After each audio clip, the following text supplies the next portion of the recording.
राजनीति विज्ञान या राजनीति शास्त्र या नागरिक शास्त्र कक्षा 12 के प्रिय विद्यार्थियों, भाग ख और अध्याय 9। यह अध्याय नागरिक शास्त्र के विद्यार्थियों के लिए कक्षा 12 का फिलहाल अंतिम अध्याय है। इस पर हम चर्चा करें इससे पहले आपको हम वह चित्र दिखाएं, देख लें आप।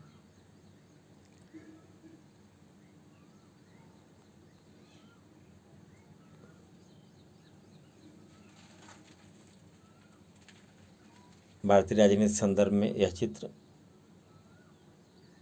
और यह चित्र में कुछ तस्वीर आप देख कर के पहचान सकते हैं। और आगे देखें।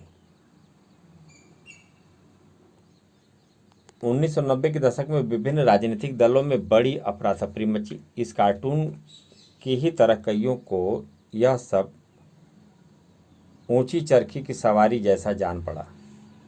यहाँ कार्टून में राजीव गांधी, वीपी सिंह, एल के आडवाणी, चंद्रशेखर, ज्योति बसु, एन.टी. रामाराव, देवीलाल, पी.के. महंत और के. करुणानिधि को चरखी पर सवार दिखाया गया है।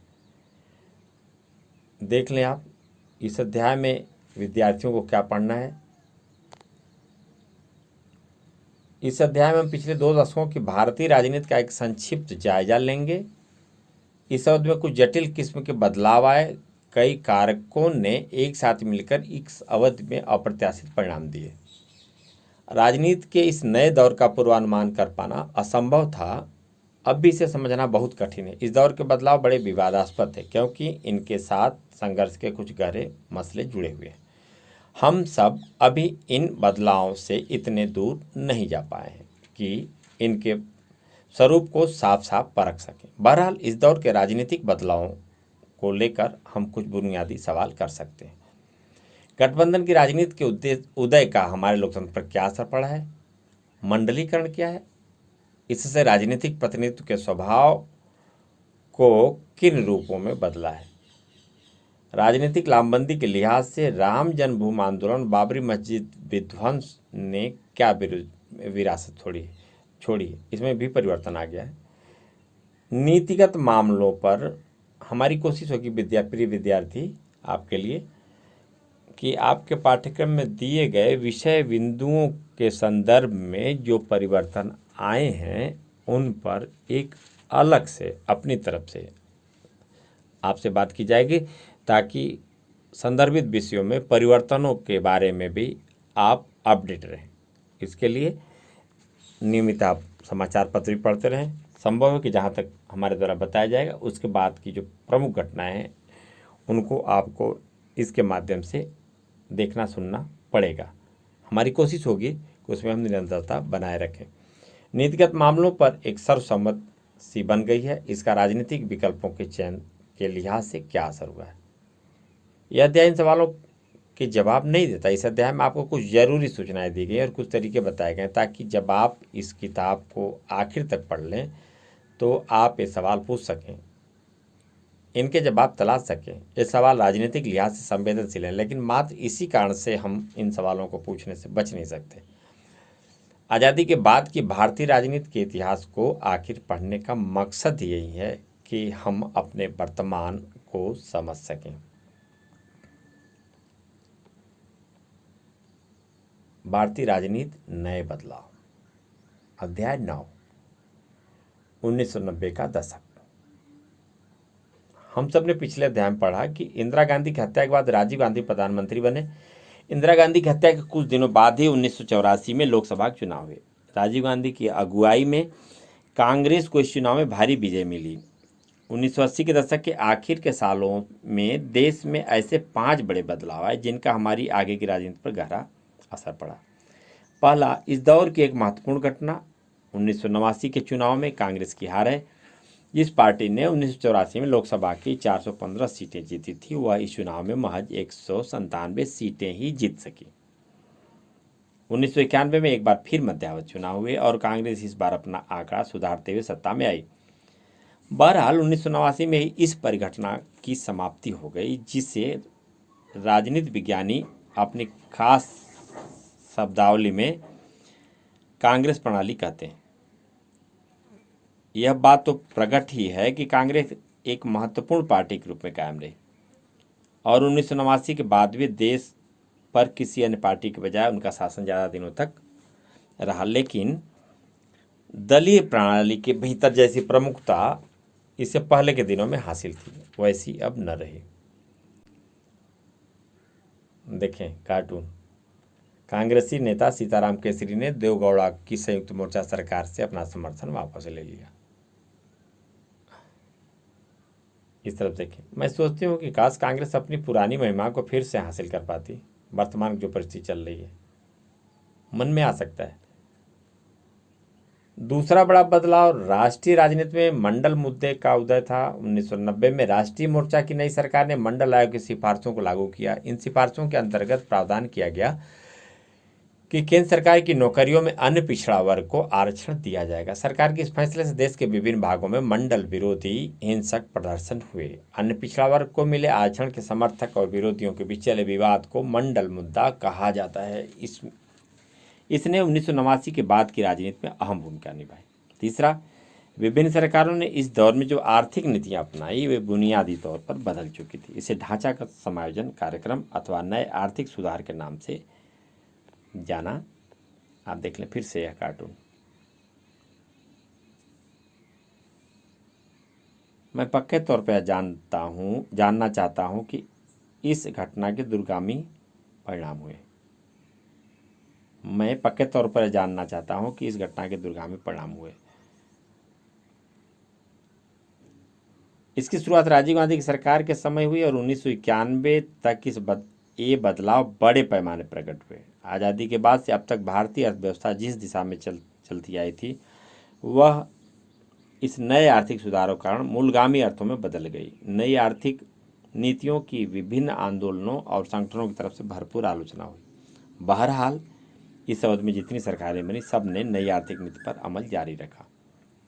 चौथे, घटनाओं के एक सिलसिले की परिणति अयोध्या स्थित एक विवादित ढांचे बाबरी मस्जिद के रूप में प्रसिद्ध के विध्वंस के रूप में हुई। अब यह मामला निपट चुका है। प्रिय विद्यार्थी, इस बात को जाने जो बाबरी मस्जिद के रूप में प्रसिद्ध जो विवादित ढांचा था मंदिर और मस्जिद का, उस पर निर्णय हो चुका है। मस्जिद के लिए अलग से जमीन दी जा चुकी है और मंदिर जो विवादित स्थल था वह मंदिर के लिए सौंपा जा चुका है। जोखिम और परेशानी भरा काम, हाँ सो तो है, लेकिन एक बार हम वहाँ तक पहुँच गए तो फिर सारी चिंताएं खत्म। जरा यह भी तो सोचो, ये कोशिशें हो रही हैं। नई अर्थव्यवस्था का निर्माण कार्य प्रगति पर।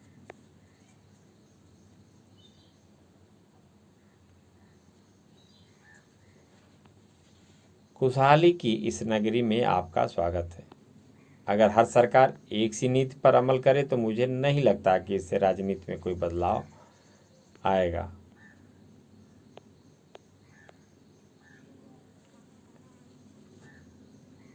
इस घटना देश की राजनीति में कई परिवर्तनों को जन्म दिया और उनका प्रतीक बनी। इस घटना ने भारतीय राष्ट्रवाद और धर्मिष्ठता पर बहस तेज हो गई। इन बदलावों का संबंध भाजपा के उदय और हिंदुत्व की राजनीति से है। इस सिलसिले की आखिरी बात यह है कि मई 1991 में राजीव गांधी की हत्या कर दी गई और इसके परिणामस्वरूप कांग्रेस पार्टी के नेतृत्व में परिवर्तन हुआ। राजीव गांधी चुनाव, आप देखें, ईश्वर अल्लाह तेरो नाम सबको सन्मत दे भगवान। ये कार्टून। पता नहीं यह राजनीतिक दलों को कैसे प्रभावित करे। चुनाव अभियान के सिलसिले में तमिलनाडु के दौरे पर थे तमिलिट्टे से जुड़े श्रीलंकाई तमिलों ने उनकी हत्या कर दी। 1991 के चुनाव में कांग्रेस सबसे बड़ी विजयी पार्टी के रूप में सामने आई। राजीव गांधी की मृत्यु के बाद कांग्रेस पार्टी ने पीवी नरसिम्हा राव को प्रधानमंत्री चुना।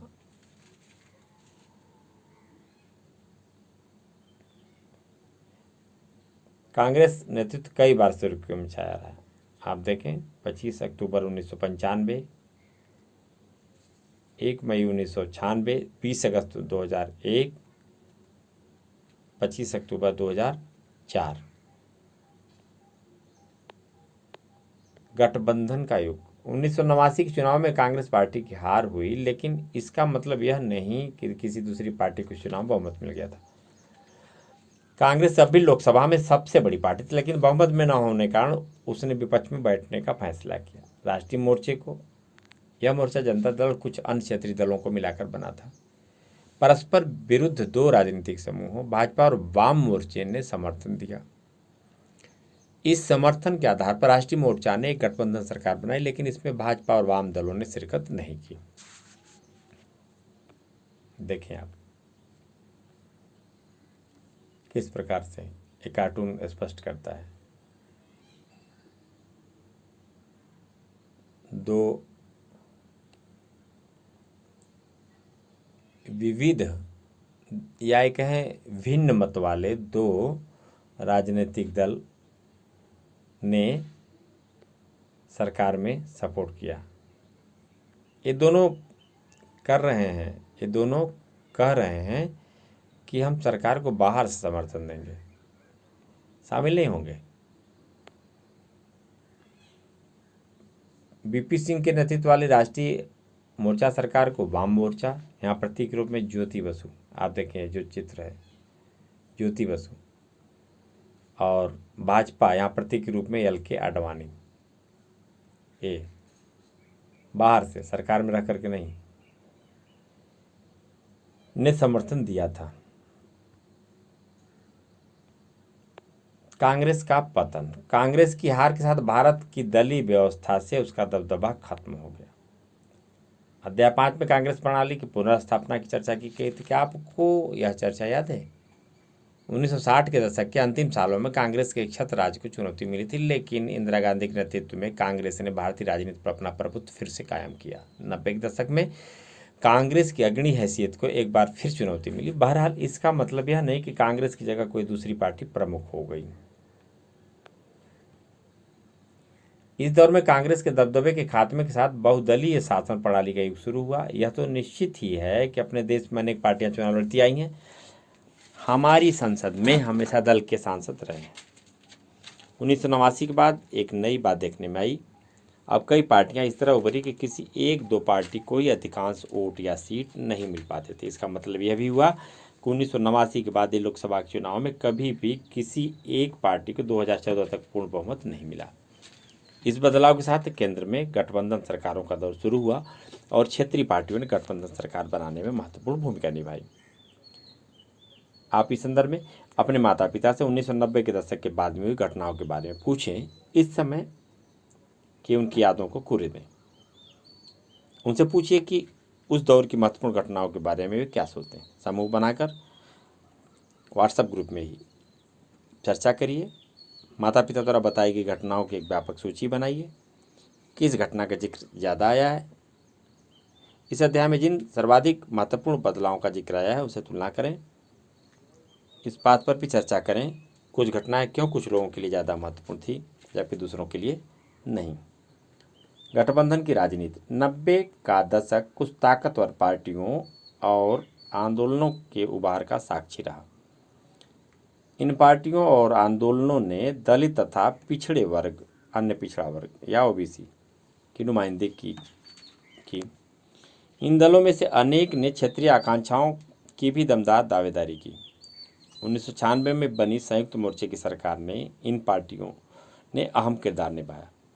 संयुक्त मोर्चा 1989 के राष्ट्रीय मोर्चे के समान थी, क्योंकि इसमें भी जनता दल और कई क्षेत्रीय पार्टियां शामिल थीं।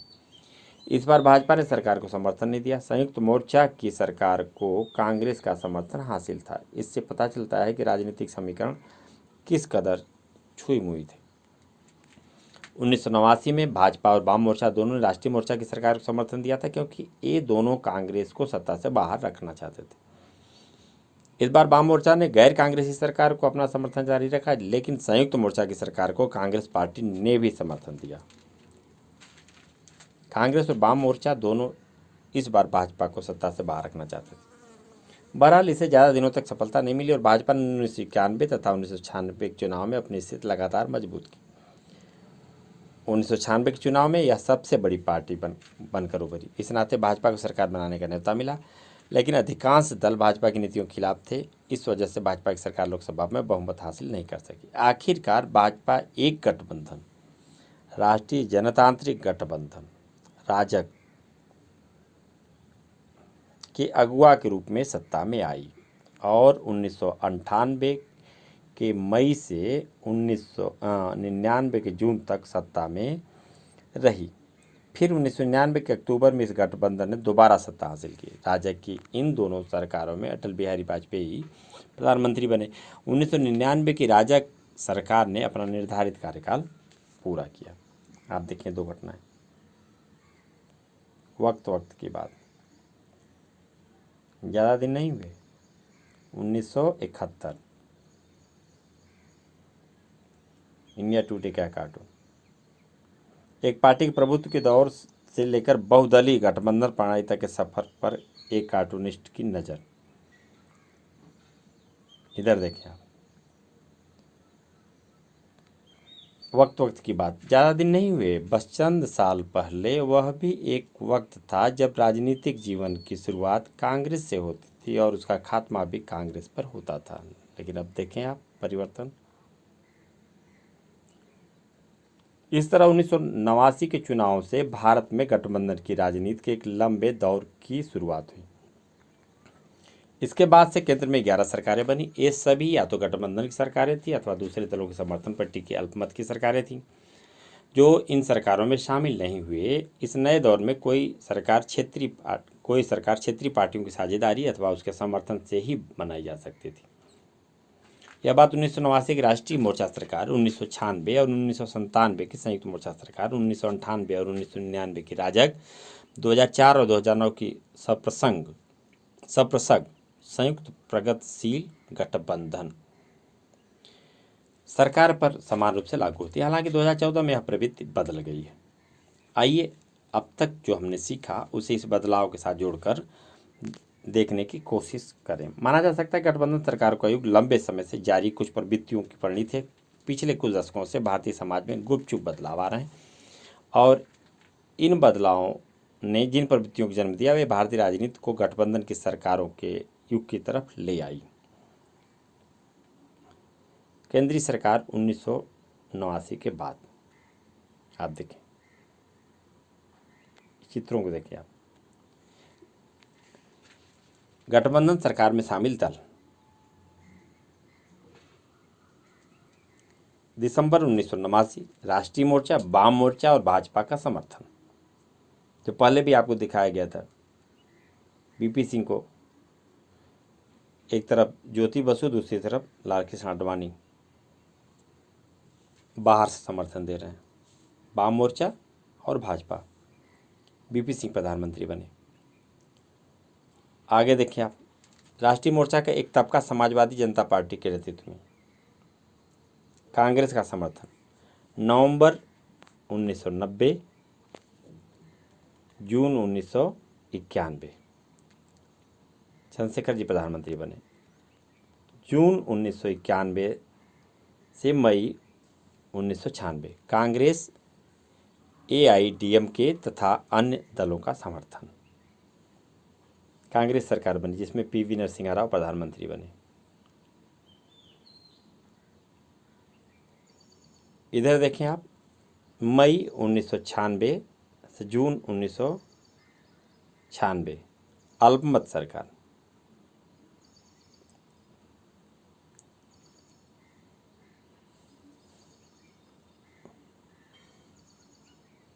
अटल बिहारी वाजपेयी प्रधानमंत्री। उसके बाद देखें आप,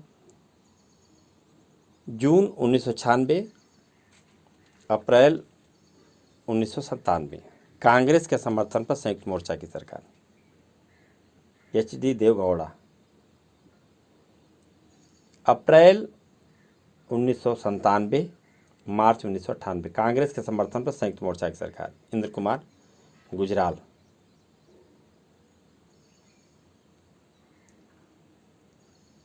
फिर दोबारा प्रधानमंत्री बने अटल बिहारी वाजपेयी जी मार्च 1998, अक्टूबर 1999, अक्टूबर 1999, मई 2004। भाजपा नीति राज्य गठबंधन, राष्ट्रीय जनतांत्रिक गठबंधन, एनडीए। कांग्रेस, यहाँ देखिए मनमोहन सिंह, मई 2004, मई 2014। कांग्रेस नीति सप्रसंग गठबंधन, संयुक्त प्रगतिशील गठबंधन, यूपीए, मई 2014 के बाद अब तक लगातार भाजपा नीति राज्य गठबंधन, राष्ट्रीय जनतांत्रिक गठबंधन, नरेंद्र मोदी जी। वर्तमान और पूर्व प्रधानमंत्रियों के बारे में अधिक जानकारी के लिए आप इस वेबसाइट पर जा सकते हैं, pmindia.gov.in। इस पे जा सकर के आप देख सकते हैं।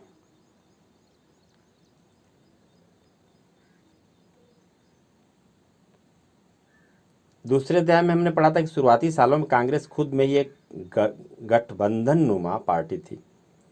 इसमें विभिन्न सामाजिक समूह और वर्ग एक साथ रहते थे। इस परिघटना को कांग्रेस प्रणाली कहा गया। 5वें अध्याय में हम यह बात पढ़ चुके हैं कि 1960 के दशक से विभिन्न समूह कांग्रेस पार्टी से अलग होने लगे। इन्होंने अपनी खुद की पार्टी बनाई। हम इस बात पर भी गौर कर चुके हैं कि 1977 के बाद के सालों में कई क्षेत्रीय दलों का उदय हुआ। इन सारे कारणों से कांग्रेस पार्टी कमजोर हुई, लेकिन कोई दूसरी पार्टी इस तरह से उभर नहीं पाई कि कांग्रेस का विकल्प बन सके। चलो मान लिया कि भारत जैसे देश में लोकतांत्रिक राजनीति का तगाजा ही गठबंधन बनाना है, लेकिन क्या इसका मतलब यह निकाला जाए कि हमारे देश में हमेशा से गठबंधन बनते चले आ रहे हैं, अथवा राष्ट्रीय स्तर के दल एक बार फिर अपना बुलंद मुकाम हासिल कर दिखाएंगे? मुझे इसकी चिंता नहीं है कि सरकार किसी एक पार्टी की या गठबंधन की। मसला तो यह है कि कोई सरकार काम कौन से कर रही है। क्या गठबंधन सरकार में ज़्यादा समझौते करने पड़ते हैं? क्या गठबंधन सरकार साहसी और कल्पनाशील नीतियां नहीं अपना सकती? इन दो तथ्यों पर विद्यार्थियों को आपस में विचार विमर्श करने चाहिए। अन्य पिछड़ा वर्ग का राजनीतिक उदय, इस शब्द का एक दूरगामी बदलाव था। अन्य पिछड़ा वर्ग का उदय, आप ओबीसी शब्द से परिचित होंगे। इससे विचार विवेचन के एक प्रशासनिक कोट, अन्य पिछड़ा वर्ग अथवा अदर बैकवर्ड क्लासेस का संकेत किया जाता है। यह अनुसूचित जाति अथवा अनुसूचित जनजाति से अलग एक कोट है जिसमें शैक्षणिक और सामाजिक रूप से पिछड़े समुदायों की गणना की जाती है। इन समुदायों को पिछड़ा वर्ग भी कहा जाता है। 6ठे अध्याय में हम यह देख चुके हैं कि पिछड़ी जातियों के अनेक तबके कांग्रेस से दूर जा रहे थे। उनमें कांग्रेस के लिए समर्थन कम होता जा रहा था। ऐसे में गैर कांग्रेसी दलों के लिए एक जगह पैदा हुई और इन दलों ने इन तबके का समर्थन हासिल किया। आपको याद होगा कि गैर कांग्रेसी दलों के राजनीतिक अभ्युदय की अभिव्यक्ति 1977 की जनता पार्टी की सरकार के रूप में हुई। जनता पार्टी के कई घटक, मसलन भारतीय क्रांति दल और संयुक्त सोशलिस्ट पार्टी का ग्रामीण इलाकों के अन्य पिछड़े वर्ग में ताकतवर जनाधार था। मंडल का लागू होना, 1980 के दशक में अन्य पिछड़ा वर्गों के बीच लोकप्रिय ऐसे ही राजनीतिक समूहों को जनता दल ने एकजुट किया। राष्ट्रीय मोर्चा की सरकार ने मंडल आयोग की सिफारिशों को लागू करने का फैसला किया। इससे अन्य पिछड़ा वर्ग की राजनीति को सुगठित रूप देने में मदद मिली। नौकरी में आरक्षण के सवाल पर तीखे वाद विवाद हुए। इन विवादों से अन्य पिछड़ा वर्ग अपनी पहचान को लेकर ज़्यादा सजग हुआ। जो इस तबके को लामबद्ध करना चाहते थे उन्हें इसका फायदा हुआ। इस दौर में ऐसी अनेक पार्टियां आ गई जिन्होंने रोजगार और शिक्षा के क्षेत्र में अन्य पिछड़ा वर्ग को बेहतर अवसर उपलब्ध कराने की मांग की। इन दलों ने सत्ता में अन्य पिछड़ा वर्ग की हिस्सेदारी का सवाल भी उठाया। इन दलों का कहना था कि भारतीय समाज में अन्य पिछड़ा वर्ग का एक बड़ा हिस्सा है। इसे देखते हुए अन्य पिछड़ा वर्ग का शासन में समुचित प्रतिनिधित्व और सत्ता में समुचित मौजूदगी तय करना लोकतांत्रिक कदम होगा। देखें आप,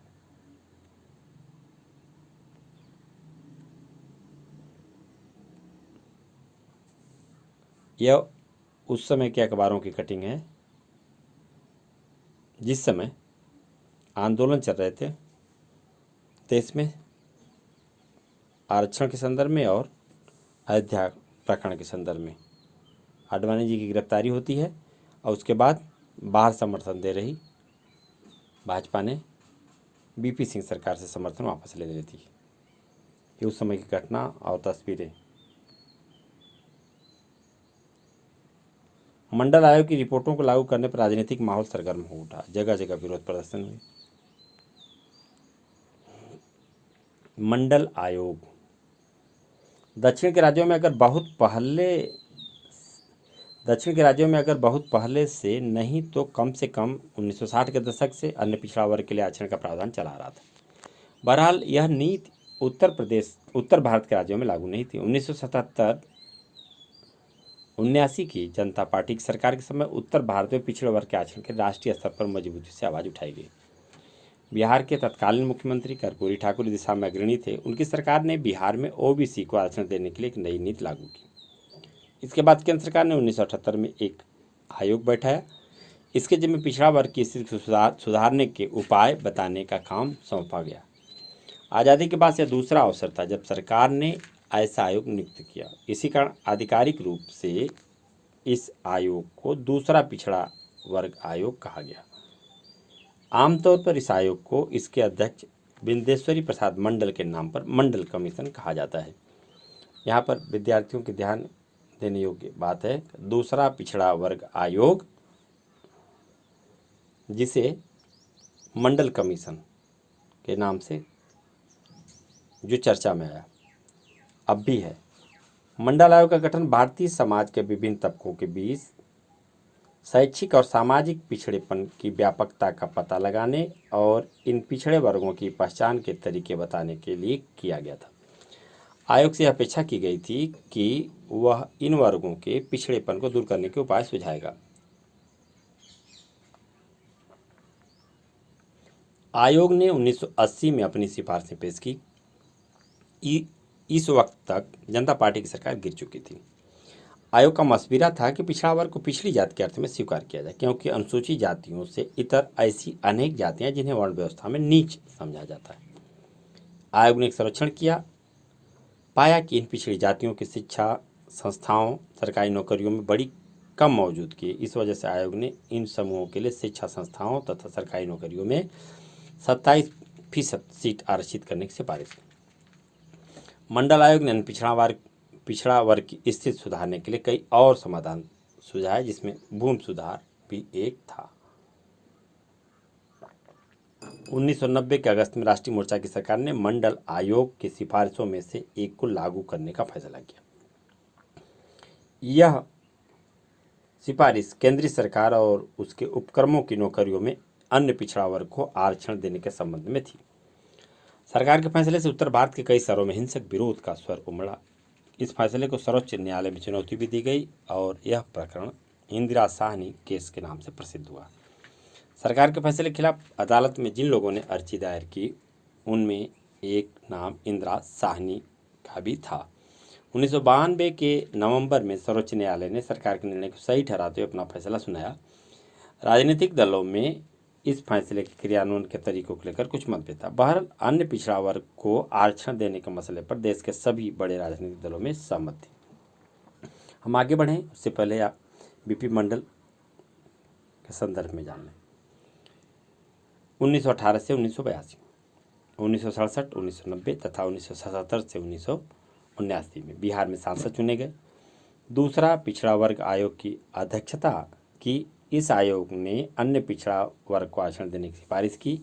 बिहार के समाजवादी नेता 1968 में 1.5 माह तक बिहार के मुख्यमंत्री पद पर रहे। 1977 में जनता पार्टी में शामिल हुए। बीपी मंडल का यह संक्षिप्त जीवन परिचय। राजनीतिक परिणाम।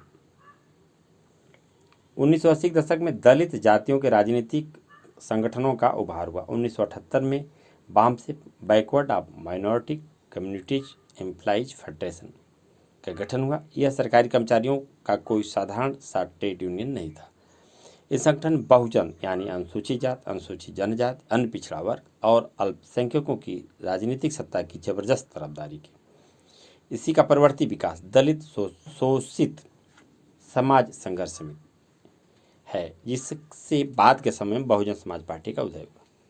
इस पार्टी की अगुवाई कांसीराम ने की। बहुजन समाज पार्टी बसपा अपने शुरुआती दौर में एक छोटी सी पार्टी थी और इसे पंजाब, हरियाणा और उत्तर प्रदेश के दलित मतदाताओं का समर्थन हासिल था। लेकिन 1989 और 1991 के चुनाव में इस पार्टी को उत्तर प्रदेश में सफलता मिली। आज़ाद भारत में यह पहला मौका था जब कोई राजनीतिक दल मुख्यतया दलित मतदाताओं के समर्थन के बूते ऐसी राजनीतिक सफलता हासिल कर पाया था। दरअसल कांसीराम के नेतृत्व में बसपा ने अपने संगठन की बुनियाद व्यवहार केंद्रित नीतियों पर रखी थी। बहुजन यानी अनुसूचित जात, अनुसूचित जनजाति, अन्य पिछड़ा वर्ग और धार्मिक अल्पसंख्यक देश की आबादी में सबसे ज़्यादा है और संख्या के लिहाज से एक मजबूत राजनीतिक ताकत का रूप ले सकते हैं। बसपा के आत्मविश्वास को इस तथ्य से बड़ा बल मिला था। इसके बाद बसपा राज्य में एक बड़ी राजनीतिक ताकत के रूप में उभरी। उसने एक से ज़्यादा दफे यहाँ सरकार बनाई। इस पार्टी का सबसे ज़्यादा समर्थन दलित मतदाता करते हैं, लेकिन अब इसने समाज के विभिन्न वर्गों के बीच अपना जनाधार बढ़ाना शुरू किया। भारत के कई हिस्सों में दलित राजनीति और अन्य पिछड़ा वर्ग की राजनीति से स्वतंत्र रूप धारण किया है। इन दोनों के बीच अक्सर प्रतिस्पर्धा भी चलती। क्या इसमें पिछड़े और दलित समुदायों के सभी नेताओं को लाभ होगा? इन समूहों के भीतर मौजूद कुछ ताकतवर जातियां और परिवार ही सारे फायदे अपनी मुट्ठी में कर लेंगे।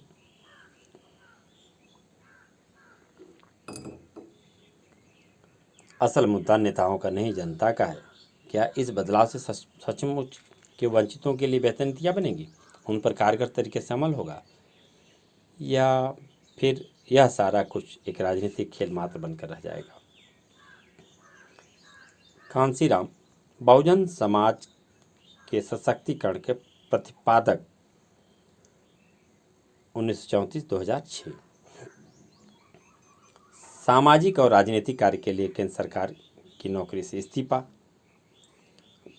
वामसेप, DS4 और अंततः 1984 में बसपा की स्थापना। कुशाग्र रणनीतिकार, आप राजनीतिक सत्ता को सामाजिक समानता का आधार मानते थे। उत्तर भारत के राज्यों में दलित राजनीति के संगठन करता। सांप्रदायिकता, धर्मनिरपेक्षता और लोकतंत्र। इस दौर में आया एक दूरगामी बदलाव धार्मिक पहचान पर आधारित राजनीति का उदय है। इससे धर्मनिरपेक्षता और लोकतंत्र के बारे में बहसों को सरगर्म किया। हमने 6ठे अध्याय में पढ़ा था कि आपातकाल के बाद भारतीय जनसंघ जनता पार्टी में शामिल हो गया था। जनता पार्टी के पतन और बिखराव के बाद भूतपूर्व जनसंघ के समर्थकों ने 1980 में भारतीय जनता पार्टी भाजपा बनाई। शुरू में भाजपा ने जनसंघ की अपेक्षा कहीं ज़्यादा बड़ा राजनीतिक मंच अपनाया।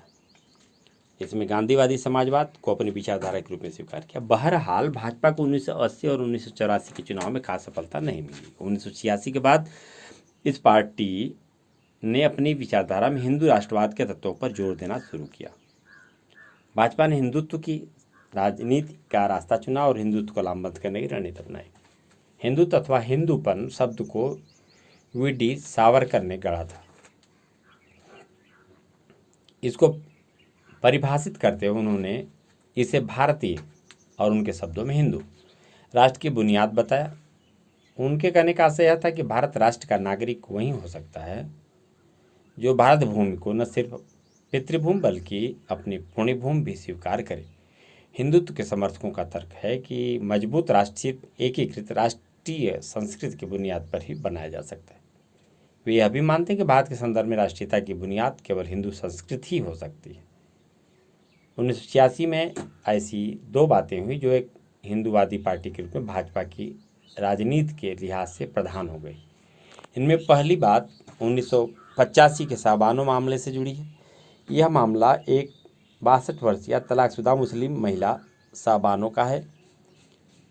उसने अपने भूतपूर्व पद से गुजारा भत्ता हासिल करने के लिए अदालत में अर्जी दायर की। सर्वोच्च अदालत ने शाहबानो के पक्ष में फैसला सुनाया। पुरातनपंथी मुसलमानों ने अदालत के इस फैसले को अपने पर्सनल लॉ में हस्तक्षेप माना। कुछ मुस्लिम नेताओं की मांग पर सरकार ने मुस्लिम महिला अधिनियम 1986 तलाक से जुड़े अधिकारों पास किया। इस अधिनियम के द्वारा सर्वोच्च न्यायालय के फैसले को निरस्त कर दिया गया। सरकार की इस कदम का कई महिला संगठनों, मुस्लिम महिलाओं की जमात तथा अधिकांश बुद्धिजीवियों ने विरोध किया। भाजपा ने कांग्रेस सरकार के इस कदम की आलोचना की और इसे अल्पसंख्यक समुदाय को दी गई अनावश्यक रियायत तथा तुष्टीकरण करार दिया। अयोध्या विवाद। अब अयोध्या विवाद समाप्त हो चुका है, विद्यार्थी यह जान लें। पर अयोध्या विवाद था क्या, उसके बारे में तथ्यपरक। दूसरी बात का संबंध फैजाबाद जिला न्यायालय द्वारा फरवरी 1986 में सुनाए गए फैसले से है। इस अदालत ने फैसला सुनाया था कि बाबरी मस्जिद के अहाते का ताला खोल दिया जाना चाहिए ताकि हिंदू यहाँ पूजा पाठ कर सकें, क्योंकि वे इस जगह को पवित्र मानते हैं। अयोध्या स्थित बाबरी मस्जिद को लेकर दशकों से विवाद चला आ रहा था। बाबरी मस्जिद का निर्माण अयोध्या में मीर बाकी ने करवाया था। यह मस्जिद 16वीं सदी में बनी थी। मीर बाकी मुगल शासक बाबर का सिपहसालार था। कुछ हिंदू मानते हैं कि भगवान राम की जन्मभूमि पर बने हुए एक राम मंदिर को तोड़कर उसी जगह पर यह मस्जिद बनवाई गई। इस विवाद ने अदालती मुकदमे का रूप ले लिया और मुकदमा कई दशकों तक जारी रहा। 1940 के दशक के आखिरी साल में मस्जिद में ताला लगा दिया गया, क्योंकि मामला अदालत के हवाले था। जैसे ही बाबरी मस्जिद के अहाते का ताला खुला, वैसे ही दोनों पक्षों में लामबंदी होने लगी। अनेक हिंदू और मुस्लिम संगठन इस मसले पर अपने अपने समुदाय को लामबंद करने की कोशिश में जुट गए। भाजपा ने इसे अपना बहुत बड़ा चुनावी और राजनीतिक मुद्दा बनाया। राष्ट्रीय स्वयंसेवक संघ और विश्व हिंदू परिषद जैसे कुछ संगठनों के साथ भाजपा ने लगातार प्रतीकात्मक और लामबंदी के कार्यक्रम चलाए। उसने जनसमर्थन जुटाने के लिए गुजरात स्थित सोमनाथ से उत्तर प्रदेश स्थित अयोध्या तक एक बड़ी रथ यात्रा निकाली। विध्वंस और उसके बाद जो संगठन राम मंदिर के निर्माण का समर्थन कर रहे थे, उन्होंने 1992 के दिसंबर में एक कार सेवा का आयोजन किया। इसके अंतर्गत राम भक्तों से आह्वान किया गया कि वे राम मंदिर के निर्माण में श्रमदान करें। पूरे देश में माहौल तनावपूर्ण हो गया। अयोध्या में यह तनाव अपने चरम पर था। सर्वोच्च न्यायालय ने राज्य सरकार को आदेश दिया कि वह विवादित स्थल की सुरक्षा का पूरा इंतजाम करे। बहरहाल 6 दिसंबर 1992 को देश के विभिन्न भागों से लोग आज उठे। इन लोगों ने मस्जिद को घिरा दिया। मस्जिद के विध्वंस की खबर से देश के कई भागों में हिंदू और मुसलमानों के बीच झड़प हुई। 1993 के जनवरी में एक बार फिर मुंबई में हिंसा भड़की और अगले 2 हफ्तों तक जारी रही। ये विभिन्न अखबार की कटिंगें हैं।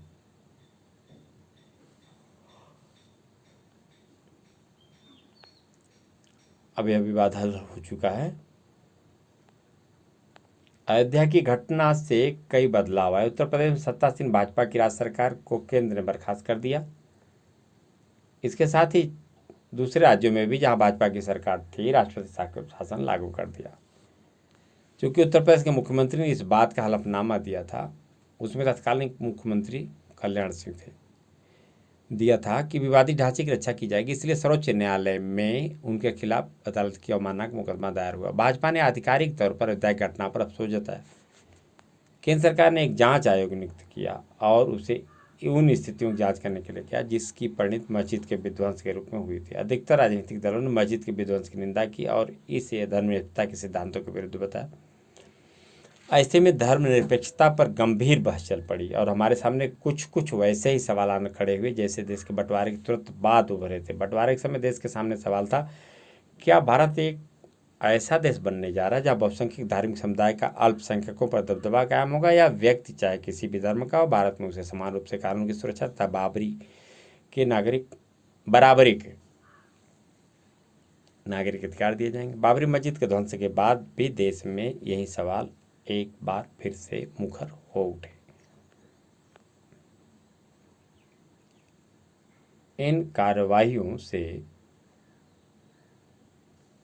उन विनाशकारी घटनाओं की अनुकूल सुनाई देती है जिसकी परिणति 6 दिसंबर 1992 दिन अयोध्या स्थित राम जन्मभूमि बाबरी मस्जिद के विवादित ढांचे के ध्वंस में हुई थी। हजारों निर्दोष नागरिकों ने जान गंवाई, धन संपत्ति का भारी नुकसान हुआ।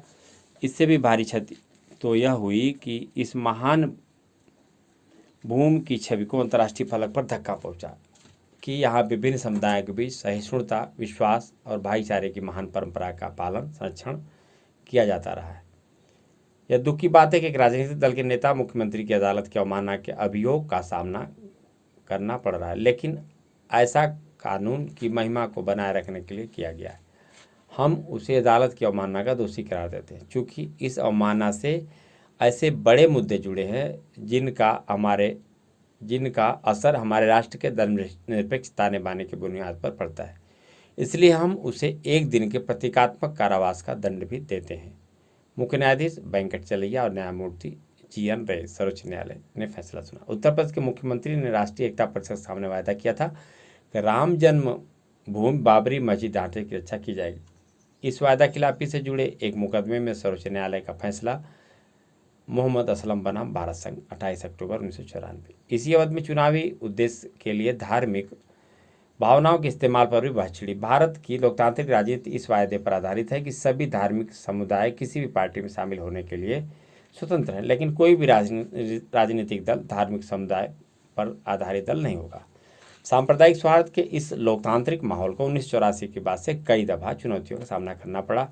हम 8वें अध्याय में पढ़ चुके हैं कि ऐसा 1984 के सिख विरोधी दंगों में हुआ। ठीक उसी तरह 2002 के फरवरी मार्च में गुजरात के मुसलमानों के विरुद्ध हिंसा भड़की। अल्पसंख्यक समुदाय के खिलाफ ऐसी हिंसा और दो समुदायों के बीच हिंसक टकराव लोकतंत्र के ऊपर खतरा है। ये देखें आप, गुजरात के दंगे 2002 के फरवरी मार्च में गुजरात में बड़े पैमाने पर हिंसा हुई। गोधरा स्टेशन पर घटी एक घटना इस हिंसा का तात्कालिक उकसावा साबित हुई। अयोध्या की ओर से आ रहे एक ट्रेन की बोगी कारसेकों से भरी हुई थी और उसमें आग लगा दी गई। 57 व्यक्ति इस आग में मर गए। यह संदेह करके कि बोगी में आग मुसलमानों ने लगाई होगी, अगले दिन गुजरात के कई भागों में मुसलमानों, आप देखें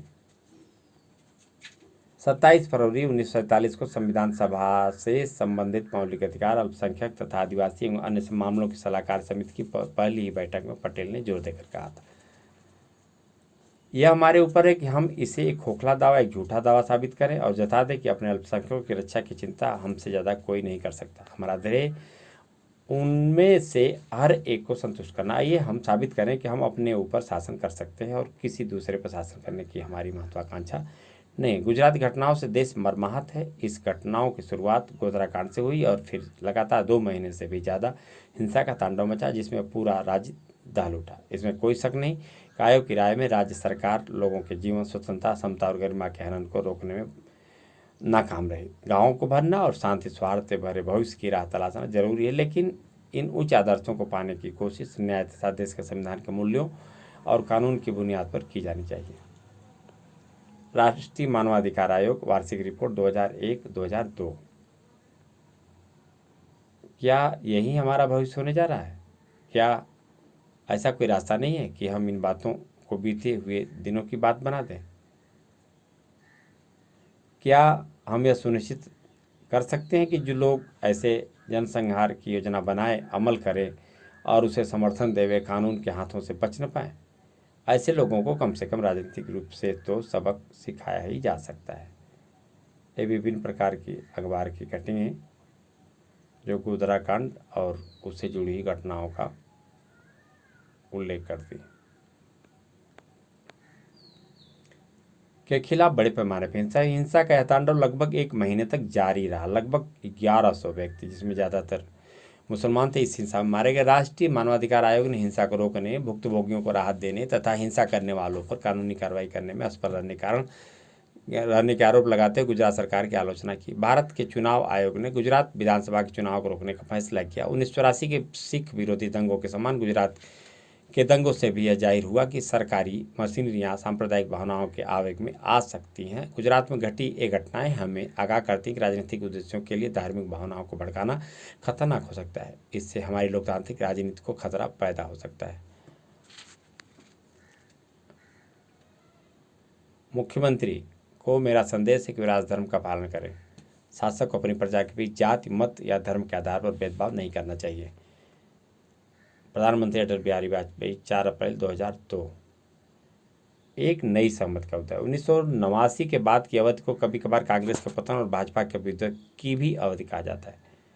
यदि आप इस दौर की राजनीति के जटिल चरित्र को समझना चाहते हैं तो आपको कांग्रेस और भाजपा की चुनावी हार जीत की तुलना करनी पड़ेगी। कांग्रेस और भाजपा की चुनावी जीत हार, बदलता परिदृश्य 1984-2004 आप देख सकते हैं, और भाजपा को रेड एंड कांग्रेस को नीले कलर में। वोटों में हिस्सा, कलर के आधार पर ग्राफ भी विद्यार्थी बनाएंगे, अभ्यास करेंगे। गौर कीजिए कि इस अवधि में भाजपा और कांग्रेस कठिन प्रतिस्पर्धा में लगे हुए थे। 1984 के चुनाव में तुलना करने पर आप इन पार्टियों की चुनावी सफलता में क्या अंतर पाते हैं। आप देखेंगे कि कांग्रेस और भाजपा दोनों को मिले वोटों को जोड़ दें तब भी 1989 के बाद उन्हें इतने वोट नहीं मिले कि वे कुल मतों के 50% से ज़्यादा हों। ठीक इसी तरह इन दोनों दलों को जितनी सीटें मिली उन्हें जोड़ें, आप देखेंगे कि ये सीटें लोकसभा के कुल सीटों के 50% से अधिक नहीं। तो बाकी वोट और सीट कहाँ गए। आइए दूसरे अध्याय की बातों को याद करें। आपने इस अध्याय में 2 पार्टी तंत्रों के बारे में पढ़ा था। इस किताब के आखिरी पन्नों पर नजर डालते हैं। यहाँ कांग्रेस और जनता पार्टी तंत्र के आरेख पर गौर कीजिए, जो अभी आपको फिगर दिखाया गया। यह फिगर रेखाचित्र ग्राफ मौजूदा दलों में ऐसे कौन कौन से दल हैं जो न तो दलों के कांग्रेस परिवार में थे और न ही जनता पार्टी परिवार में। 90 के दशक में राजनीतिक मुकाबला भाजपा नीति गठबंधन और कांग्रेस नीति गठबंधन के बीच चला। क्या आप ऐसी पार्टियों की सूची बना सकते हैं जो दोनों दलों में किसी गठबंधन में शामिल नहीं है। 2004 के लोकसभा चुनाव। 2004 के चुनाव में कांग्रेस भी पूरे जोर के साथ गठबंधन में शामिल हुई। राजग की हार हुई और संयुक्त प्रगतिशील गठबंधन की सरकार बनी। इस गठबंधन का नेतृत्व कांग्रेस ने किया। सप्रसंग को वाम मोर्चा ने समर्थन दिया। 2004 के चुनाव में एक हद तक कांग्रेस का पुनरुत्थान भी हुआ। 1991 के बाद इस दफा पार्टी की सीटों की संख्या एक बार फिर बढ़ी। बहरहाल 2004 के चुनाव में राजग और राष्ट्रीय जनतांत्रिक गठबंधन और संयुक्त प्रगतिशील गठबंधन को मिले कुल वोटों का अंतर बड़ा कम था। इस तरह दलीय प्रणाली 70 के दशक की तुलना में एकदम ही बदल गई। 1990 के दशक के बाद से हमारे सामने जो राजनीतिक प्रक्रिया आकार ले रही है उसमें हम मुख्य रूप से 4 तरह की पार्टियों के उभार को पढ़ सकते हैं। कांग्रेस के साथ गठबंधन में शामिल दल, भाजपा के साथ गठबंधन में शामिल दल, वाम मोर्चा के दल और कुछ ऐसे दल जो इन तीनों में से किसी में शामिल नहीं है। इस स्थिति से संकेत मिलते हैं कि राजनीतिक मुकाबला बहुकोणीय होगा। इन स्थितियों का एक तकाजा राजनीतिक विचारधाराओं में हेरफेर भी है। बढ़ती सहमत। बहरहाल अनेक महत्वपूर्ण मसलों पर अधिकतर दलों के बीच एक व्यापक सहमति है। कड़े मुकाबला और बहुत से संघर्षों के बावजूद अधिकतर दलों के बीच एक सहमति उभरती सी जान पड़ रही। इस सहमत में 4 बातें। पहला, नई आर्थिक नीति पर सहमत। कई समूह नई आर्थिक नीति के खिलाफ हैं, लेकिन ज़्यादातर राजनीतिक दल इन नीतियों के पक्ष में है। अधिकतर दलों का मानना है कि नई आर्थिक नीतियों से देश समृद्ध होगा और भारत विश्व की एक आर्थिक शक्ति बनेगा। ये देखें आप, लोकसभा चुनाव परिणाम 2004। विभिन्न दलों के लिए अलग अलग। राष्ट्रीय जनतांत्रिक गठबंधन सबसे ऊपर, संयुक्त प्रगतिशील गठबंधन, वाम दल और इसके अलावा अन्य। इसके माध्यम से पूरे भारत में किन देशों की किन स्थानों पर किन दलों की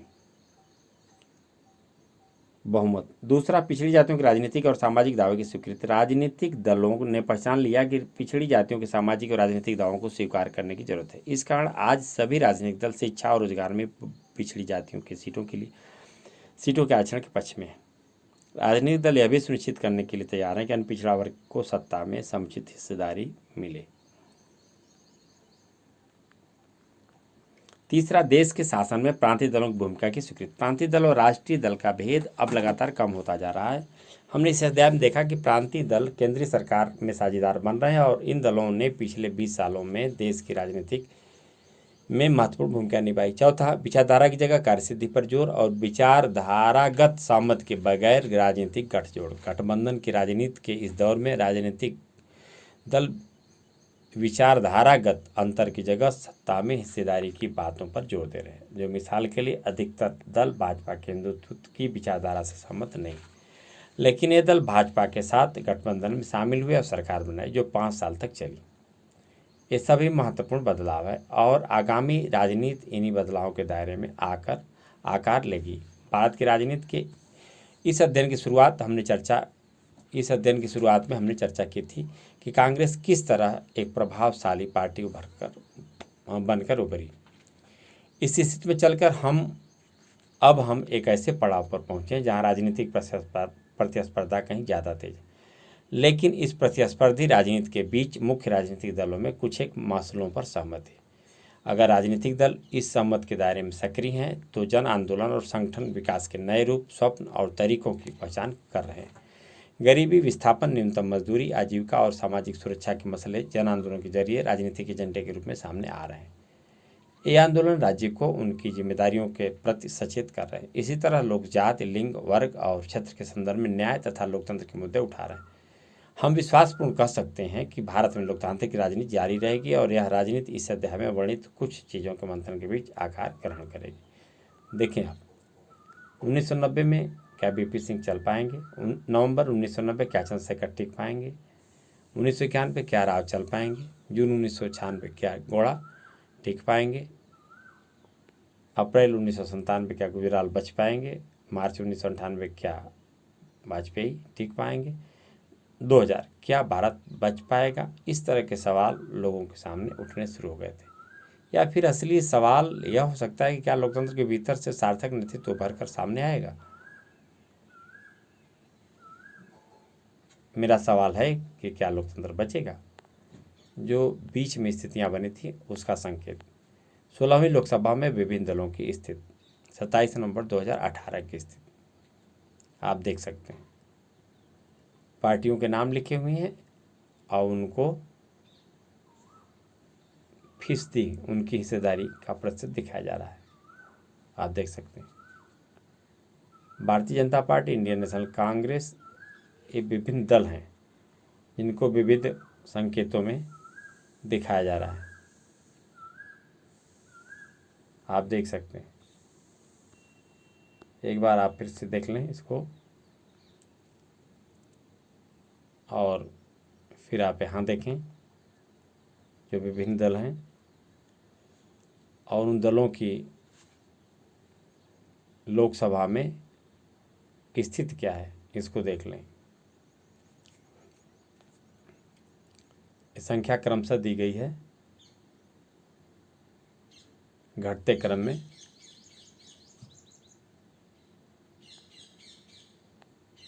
किस दल को कितनी सीटें मिली। उन्नी मुन्नी ने अखबार के कुछ कतरनों को बिखेर दिया है। आप इसे कालक्रम के अनुसार व्यवस्थित करें। कौन सी घटना कब हुई इसका उल्लेख यहाँ मेल करना है। जो विषय वस्तु दी गई है कौन किससे जुड़ा हुआ है। 1989 के बाद की अवधि में भारतीय राजनीति के कुछ मुद्दे क्या रहे, इन मुद्दों से राजनीतिक दलों के आपसी जुड़ाव के क्या रूप सामने आए हैं। गठबंधन की राजनीति किस नए दौर में राजनीतिक दल विचारधारा को आधार मानकर गठजोड़ नहीं करते। इस कथन के पक्ष या विपक्ष में आप कौन से तर्क देंगे। आपातकाल के दौर में भाजपा एक महत्वपूर्ण शक्ति के रूप में उभरी, इस दौर में इस पार्टी के विकास क्रम का उल्लेख करें। कांग्रेस के प्रभुत्व का दौर समाप्त हो गया, इसके बावजूद देश की राजनीति पर कांग्रेस का असर लगातार कायम। क्या आप इस बात से सहमत हैं? अपने उत्तर के पक्ष में तर्क दीजिए। अनेक लोग सोचते हैं कि सफल लोकतंत्र के दो दलीय व्यवस्था जरूरी है। पिछले 30 सालों से भारतीय अनुभवों का आधार बनाकर एक लिखिए, इसमें बताइए कि भारत की मौजूदा बहुदलीय व्यवस्था के क्या फायदे हैं। यह अवतरण पढ़ें और संदर्भित जो दिए गए प्रश्न हैं उसका जवाब इसे ढूंढ कर लिखें। भारत की दलगत राजनीति ने कई चुनौतियों का सामना किया है। कांग्रेस प्रणाली ने अपना खात्मा ही नहीं किया, बल्कि कांग्रेस के जमावड़े के बिखर जाने से आत्म प्रतिनिधित्व की नई प्रवृत्ति का भी जोर बढ़ा। इससे दलगत व्यवस्था और विभिन्न हितों की समाई करने की इनकी क्षमता पर भी सवाल उठे। राज्य व्यवस्था के सामने एक महत्वपूर्ण काम एक ऐसी दलगत व्यवस्था खड़ी करने अथवा राजनीतिक दलों को गढ़ने की है जो कारगर तरीकों से विभिन्न हितों को मुखर और एकजुट करे, जो यह हासिल। इसमें जो प्रश्न दिए गए हैं ऊपर दिए गए अवतरण से आप हल करेंगे। खुद करें, खुद सीखें। 2004 की चुनाव 14वीं लोकसभा तक भारतीय राजनीति की प्रमुख घटनाओं को शामिल किया गया है। इसके बाद लोकसभा चुनाव 2009 में आयोजित किए गए, जिसके दौरान कांग्रेस के नेतृत्व में संयुक्त प्रगतिशील गठबंधन की जीत हुई। 2014 के चुनाव में भाजपा के नेतृत्व वाली राष्ट्रीय जनतांत्रिक गठबंधन विजेता बनकर उभरी। 16वीं लोकसभा में विभिन्न दलों की स्थिति आपको दिखाई गई।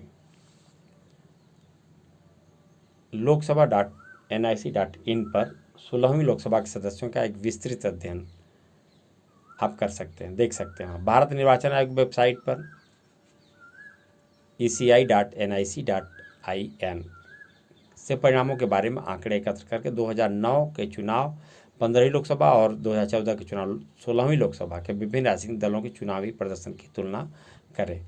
2004 के बाद से भारत में प्रमुख राजनीतिक घटनाओं का एक घटनाक्रम तैयार करें और अपनी कक्षा में उस पर चर्चा करें। इसी के साथ नागरिक शास्त्र का यह कक्षा 12 का पूर्ण होता है। फिर भी आप देखें यहाँ पर कुछ जो विशेष आयोग हैं उनके बारे में। केंद्रीय सतर्कता आयोग,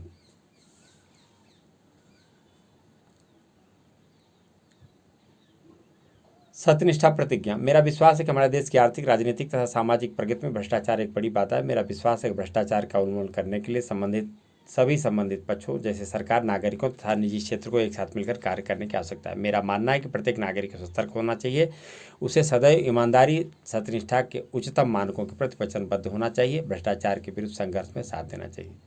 मैं प्रतिज्ञा करता हूँ जीवन के सभी क्षेत्रों में ईमानदारी तथा कानून के नियमों का पालन करूंगा, ना तो रिश्वत लूंगा ना ही रिश्वत दूंगा। सभी कार्य ईमानदारी तथा पारदर्शी रीति से करूंगा, जनहित में कार्य करूंगा, अपने निजी आचरण में ईमानदारी दिखाकर उदाहरण प्रस्तुत करूंगा, भ्रष्टाचार की किसी भी घटना की रिपोर्ट उचित एजेंसी को दूंगा। केंद्रीय सतर्कता आयोग CVC के बारे में जानकारी के लिए cvc.nic.in पर आप लॉगिन करके विस्तार से देख सकते हैं।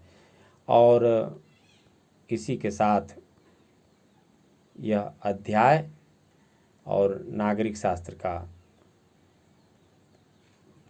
कक्षा 12, जिसे हम राजनीति विज्ञान या राजनीति शास्त्र कहते हैं, वह इसी के साथ पूर्ण होता है।